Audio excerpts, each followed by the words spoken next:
नमस्कार, लोकस्वर टीवी में आपका स्वागत है। मैं हूं प्रियंका। आइए शुरू करते हैं खबरों का सिलसिला। संघ लोक सेवा आयोग ने राष्ट्रीय रक्षा अकादमी के आर्मी, नेवी और एयरफोर्स विंग नौसेना अकादमी में प्रवेश के लिए परीक्षा का आयोजन रविवार को किया। परीक्षाएं अलग अलग पालियों में शहर के 6 केंद्रों में ली गई। उपस्थिति उत्साहजनक रही। शहर के 3 केंद्रों में सुबह और दोपहर की पाली में एनडीए की प्रवेश परीक्षा हुई। भारतीय रक्षा अकादमी के सेना, नौसेना और वायुसेना के लिए उपयुक्त उम्मीदवार का चयन करने इस परीक्षा का आयोजन संघ लोक सेवा आयोग ने रविवार को किया। पहली पाली में गणित विषय की परीक्षा देने 801 और दूसरी पाली में जनरल नॉलेज विषय के लिए 791 उम्मीदवार उपस्थित हुए। कुल 1158 पंजीकृत उम्मीदवारों में से उपस्थिति उत्साहजनक रही। रक्षा क्षेत्र में जाने के इरादे से युवा परीक्षार्थी तैयारी के साथ आए थे। सही में इसमें जाने तो प्रॉपर इसी में ही फोकस करके ज़्यादा चलना पड़ता है। अगर आप जैसे कॉलेज दूसरे सब्जेक्ट से लेके और दूसरे कॉलेज में अभी जैसे मैं कुछ और भी कर रही हूँ साथ में, तो वैसे में थोड़ा सा कमी रह जाता है। अगर आप इसमें एक ही में ज़्यादा फोकस करके करेंगे तो शायद अच्छे टॉप करके निकल सकते हैं रिज़ल्ट। मैंने इस बार तो अच्छी तैयारी कर पाई थी बोर्ड एग्ज़ाम 12वीं के कारण, तो 12th के बाद तो अभी यही मतलब 1-2 सप्ताह से अभी पढ़ेंगे तो उससे हाँ। मैथ्स का एग्ज़ाम और गेट का अगला एग्ज़ाम क्लियर करके फिर एसएसबी का इंटरव्यू होगा। उसको क्लियर करने के बाद मेडिकल होगा, उसके बाद एंट्री हो जाएगी। यूपीएससी से तो थोड़ा इजी है बट आईआईटी से हार्ड है। मैं तो अभी जस्ट 12th में पहुंचा हूं, तो कई ऐसे चैप्टर्स थे जिनके क्वेश्चन मुझे उतने हार्ड लगे, लेकिन पेपर थोड़ा सही था। इस एग्ज़ाम को लेके हमने 1 ईयर पहले से तैयारी कर चुकी थी मैं, और इस वे अभी रिसेंटली में अभी हमने तैयारी स्टार्ट किया था और जो हम लोग का वो पूरा हो चुका था। तो अभी एग्ज़ाम फाइनल गया और अच्छा ही गया और इजी क्वेश्चन पेपर आया था। इसी तरह संयुक्त रक्षा अकादमी CDS में प्रवेश के लिए परीक्षा 3 पालियों में ली गई। पहली पाली में 439, दूसरी में 440 और तीसरी पाली में 207 उम्मीदवार सम्मिलित हुए। संयुक्त रक्षा क्षेत्र में जाने के इच्छुक 807 उम्मीदवारों की बैठक व्यवस्था 3 केंद्रों में की गई थी। कैमरामैन सुशांत सिंह के साथ दिलीप जगवानी, लोकस्वर टीवी, बिलासपुर। अर्पा अर्पण महाअभियान के तहत रविवार को पाटीदार भवन में यातायात जागरूकता और रक्तदान शिविर आयोजित किया गया। इस दौरान मुख्य चिकित्सा एवं स्वास्थ्य अधिकारी सहित यातायात विभाग के अधिकारियों ने रक्तदाताओं को हेलमेट और प्रशस्ति पत्र देकर सम्मानित किया। इस मौके पर CMHO डॉक्टर अनिल श्रीवास्तव और अर्पा अर्पण महाअभियान के प्रभारी श्याम मोहन दुबे ने कहा, रक्तदान महादान कहलाता है। समाज में रक्तदान को लेकर कई भ्रांतियां अभी भी है, जबकि एक स्वस्थ शरीर के लिए रक्तदान करना फायदेमंद होता है। रक्तदान मतलब आप किसी को नया जीवन दे रहे हैं, जीवन दान के बराबर है। तो मैं चाहता हूं कि अधिक से अधिक युवा इसमें आए, क्योंकि 22 से 55 साल तक के लोग इसमें, यदि इनको कोई गंभीर बीमारी नहीं है, शुगर, BP, कैंसर, तो रक्तदान दे सकते हैं।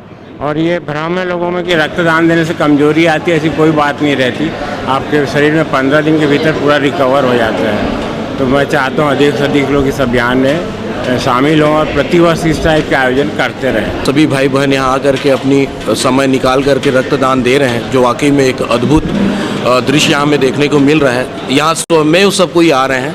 हमने सिर्फ बैनर लगाया है और सोशल मीडिया में वायरल किया था और किसी को पर्सनल कॉल भी नहीं किया है, और सभी को यहाँ पे आ रहे हैं अपने घर से समय निकाल के अनुष्ठान से, जो कि वाकई में सराहनीय है और ये कार्य हम करते रहेंगे। अर्पा को संवारने दलगत राजनीति से उठकर एक मंच के माध्यम से इसकी दशा पर गंभीर चिंतन मनन करने शनिवार को अर्पा किनारे इस पर चर्चा का आयोजन किया गया। सभी क्षेत्र के बुद्धिजीवी वर्ग चर्चा में शामिल हुए। इस दौरान विचारों के आदान प्रदान से जीवनदायिनी अर्पा के पूर्ण संरक्षण पर वृहद चर्चा हुई। बातचीत के दौरान नदी का दोहन रोकने सभी ने एकजुटता दिखाई। रेत की अवैध खुदाई से नदी अब गर्मी के समय में आग उगलती है। इसे पुनर्जीवित करने, किनारों पर हरियाली लौटाने पर सभी ने हाथ बटाने सहमति दी। अरपा से स्नेह और प्रेम रखने वाले लोग बड़ी संख्या में यहाँ पर उपस्थित हुए। नहीं तो देखा जाता है कि कोई राजनीतिक कार्यक्रम हो या कोई अन्य कार्यक्रम, उसमें बुलाने से बाद भी लोग नहीं आते। पर इस बैठक में तमाम सामाजिक, राजनीतिक, धार्मिक, सांस्कृतिक संगठन के लोग ने अपनी हिस्सेदारी निभाई, जो इस बात का प्रतीक है कि सारे के मन में अरपा के प्रति प्रेम और स्नेह है। शहर के विकास को कांग्रेस ने रोक रखा है। बिलासपुर अब अपराध का गढ़ माना जाता है। इसके साथ ही नशे के सामान बेधड़क बिक रहे हैं। छत्तीसगढ़ सरकार का इस पर कोई नियंत्रण नहीं है, ये कहना पूर्व मंत्री अमर अग्रवाल का। उन्होंने शहर में भाजपा के धरना प्रदर्शन के बाद प्रेस कॉन्फ्रेंस कर राज्य सरकार पर जमकर निशाना साधा। विकास को तरसता बिलासपुर, अधूरे कार्यों को पूरा करें। ये मुद्दा बिलासपुर के विकास से जुड़ा हुआ है, न कि राजनीति से। रविवार को तमाम धरना प्रदर्शन पर विराम लगाते हुए भारतीय जनता पार्टी के वरिष्ठ नेता एवं पूर्व मंत्री अमर अग्रवाल ने प्रेस कॉन्फ्रेंस आयोजित की। उन्होंने शहर के अधूरे कार्यों सहित लंबित मांग और कई अहम मुद्दों को लेकर चर्चा की। उन्होंने कहा कि शहर की प्रगति में एक विराम सा लग गया है। कांग्रेस की सरकार और शहर विधायक का 4 वर्ष से अधिक समय गुजर गया है, मगर अब तक अधूरे कार्यों को पूरा नहीं किया गया है। उन्होंने कहा कि हमने प्रदर्शन कर उद्यान, मैदान, तालाब, अमृत मिशन सहित सीवरेज परियोजना के अधूरे काम को पूरा करने की मांग की, मगर सत्ता में बैठे लोगों के कानों में जूं तक नहीं रेंगी। वास्तव में 4.5 साल में सारे काम पूर्ण हो जाने चाहिए थे, लेकिन यहाँ के जनप्रतिनिधि और सरकार की सोच में विकास नहीं होने के कारण वो प्रोजेक्ट अधूरे हैं। मुझे ऐसा लगता है कि जिस काम को हमने प्रारंभ कराया,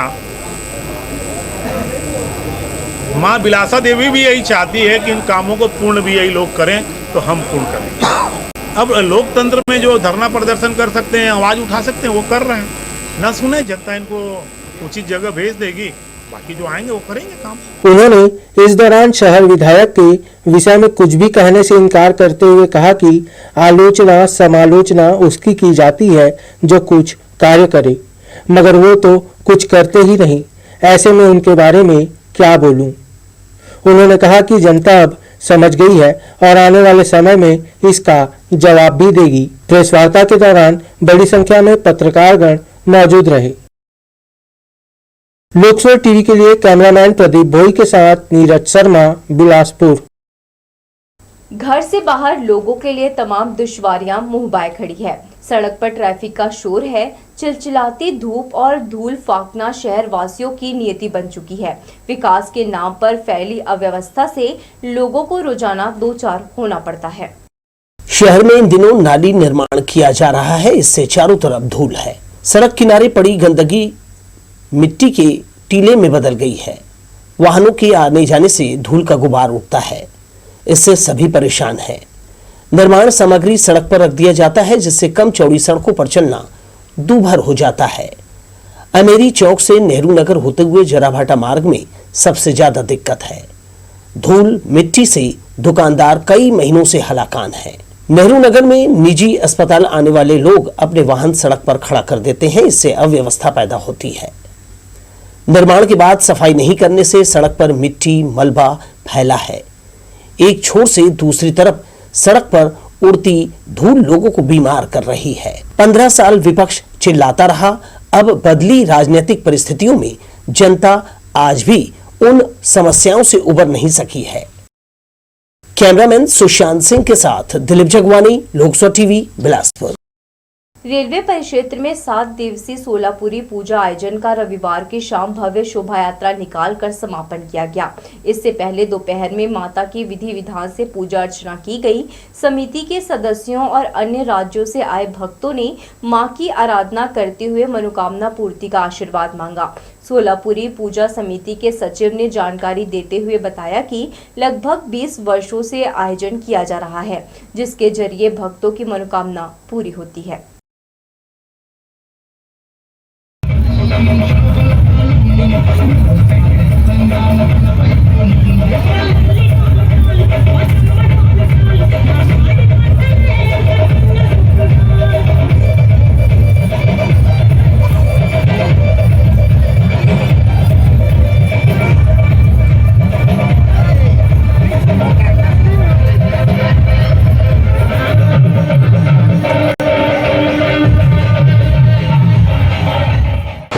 अप्रैल से राटा पूजा से प्रारंभ हुआ और 10 तारीख को माता रानी का शोभा यात्रा माँ मरीमा मंदिर से प्रारंभ हुआ। आज भंडारा करने के बाद शाम को हल्दी से माता का 7वां रूप मनाया जाएगा।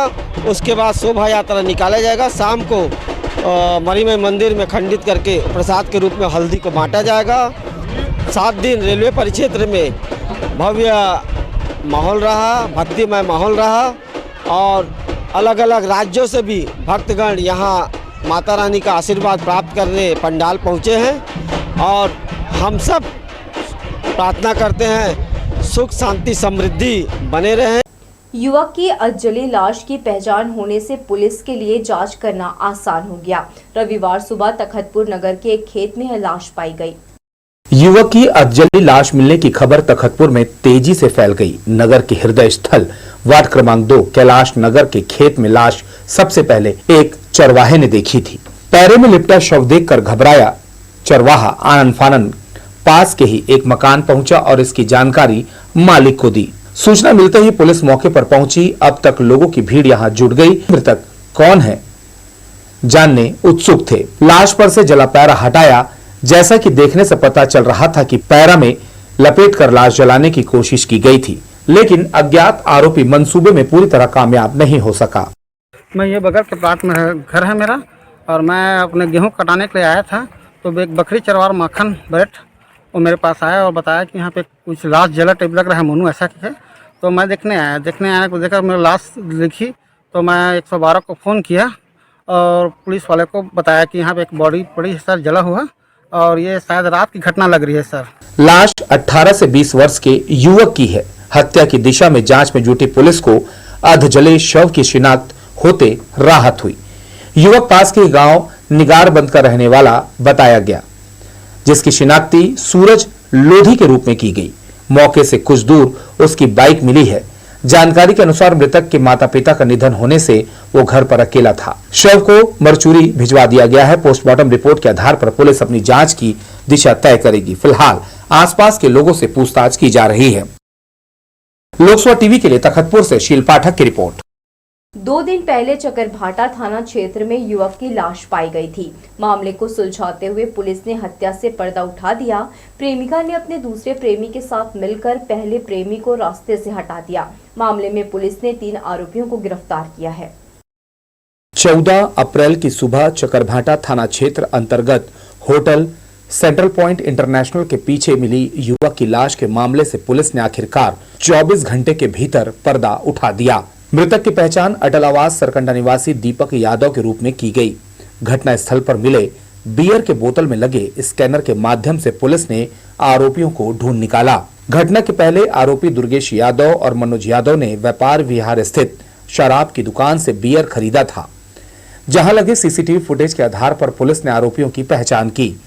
बताया जा रहा है कि मृतक दीपक यादव का सरकंडा की रहने वाली ललिता यादव से प्रेम संबंध था, जो कि उसके दूसरे प्रेमी दुर्गेश यादव को नागवार गुजर रहा था।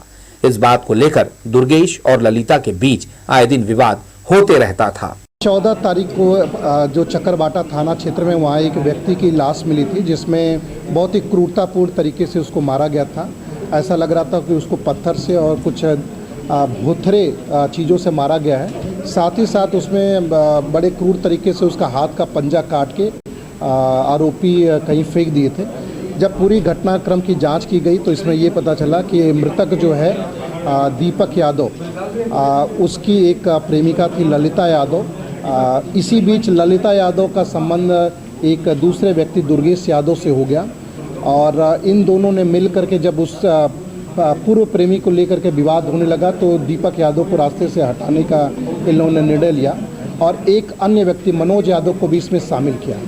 विवाद को जड़ से खत्म करने दुर्गेश ने अपने साथी मनोज यादव और प्रेमिका ललिता यादव के साथ मिलकर दीपक यादव की हत्या करने की योजना बनाई। आरोपी दुर्गेश यादव ने अपने कंपनी के ब्रेजा कार में दीपक यादव को लेकर गया और अपने साथी मनोज यादव के साथ मिलकर हत्या की घटना को अंजाम दिया। पूरी घटनाक्रम को इन्होंने छिपाने की पूरी कोशिश की। प्रेमिका का नाम नहीं बताया इन्होंने। जब पहला आरोपी पकड़ा गया और इस पूरे घटनाक्रम में जो खुलासा का जो एक पॉइंट था, घटनास्थल पे एक बियर बॉटल मिली जिस पे बार कोड था। जब बार कोड को स्कैन कराया गया तो खरीदार का नाम पता चला, खरीदार में एक आरोपी का पता चला।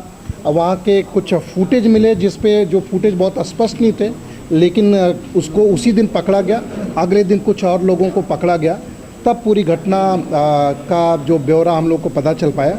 इसमें तीनों आरोपियों को चकरबाटा के थाना क्षेत्र के 302 120B 34 के मामले में तीनों आरोपियों को गिरफ्तार किया गया और गिरफ्तार करके इनको जुडिशियल रिमांड पे भेजा गया। खुलासा करते हुए पुलिस अधीक्षक संतोष कुमार सिंह ने बताया कि आरोपियों ने काफी शातिर अंदाज में घटना को अंजाम दिया।